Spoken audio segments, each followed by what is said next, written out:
Sean, okay? My name is Sean Horton, from Rochester, New York, born and raised. Now living in Los Angeles for approximately 13 years now.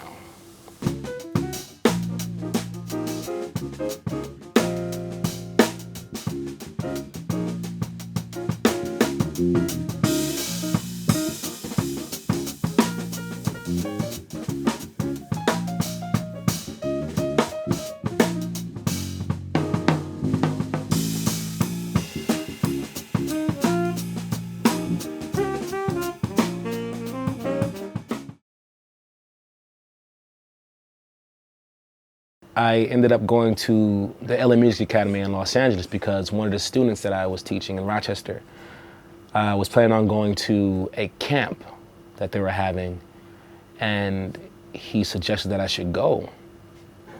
And at the time, this is like the end of June, end of June, going towards the top of July. And the camp was starting in July, the top of July. And I said, I was like, yeah, it'd be great to go, but I don't have any money to go. Like, money is always a big factor, And his dad calls me and says, I was told that you want to go to the camp. I was like, yeah, it'd be great to go, but it's like, it's so short notice. I would have to stack up some money I don't have. He said, he's like, if I take care of the flight ticket and the hotel, would you still be interested in going? I was like, of course. He was like, all you have to do is keep teaching my son. I was like, what? Like, yeah, okay. But I ended up meeting the dean of students there after hearing about him the whole time. And, he hears me play. And we start talking later on, like after the concert. It was a concert. It's a long story. I'll tell you later. But after the concert, I played, and he saw me. Mind you, I didn't think he was there the whole week because I was being told he's out on the road with, he's out on the road with Earth, Wind & Fire, or he's out on the road, he's in the studio with, Jessica Simpson and will.i.am. This is not, his name is Mike Shapiro. And I'm hearing all these things from the students that go there and like the teachers and stuff like that. And I'm like, wow, I gotta meet this dude. Like, yo, you gotta meet Mike Shapiro. You gotta meet Mike Shapiro. He's the man, he's a monster, he's a beast.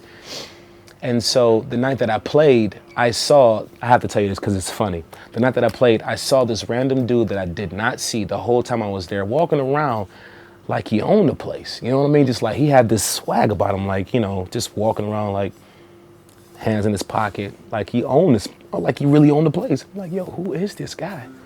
So after I get finished playing, I sit down, and one of the guys that I met earlier on in the camp tells me, he was like, hey, so Mike's here.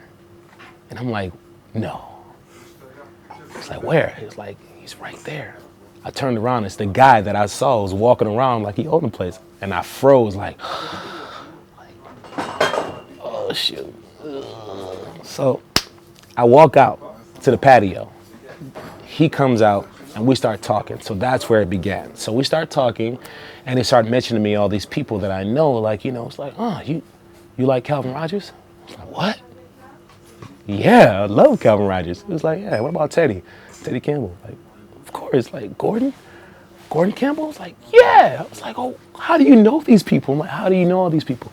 So I'm bugging out because he's a white dude. He's a white dude from DC, no less. They're like, and he's aware of like my upbringing, the people that I grew up listening to, you know what I mean?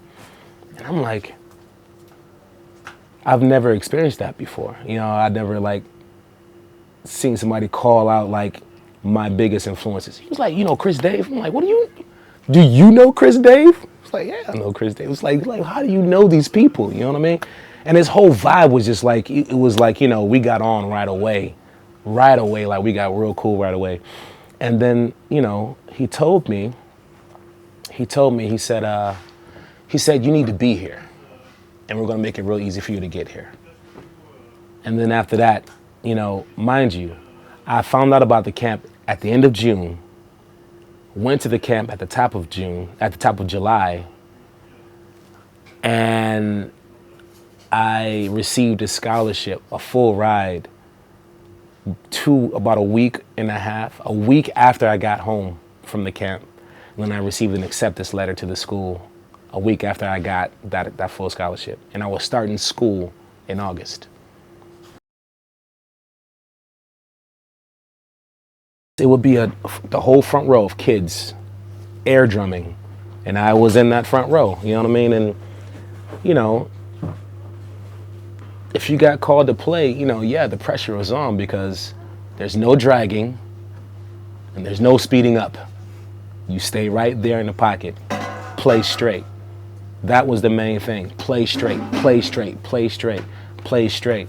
You know what I mean? They you know, they instilled that into us from an early age. Play straight, play straight. And what they were, I can imagine what they were trying to do was get us to get comfortable with playing the pocket. Just playing, boom, 2-4 meat and potatoes. Play that. Start there. Everything else will come later. You know what I mean? So that was it. Now, if you didn't do that, and if you didn't play the pocket, if you didn't, if you didn't keep the pulse going and like keep the music driving forward, they'll switch you out quick. If you see this happen, that's it for you. That's it.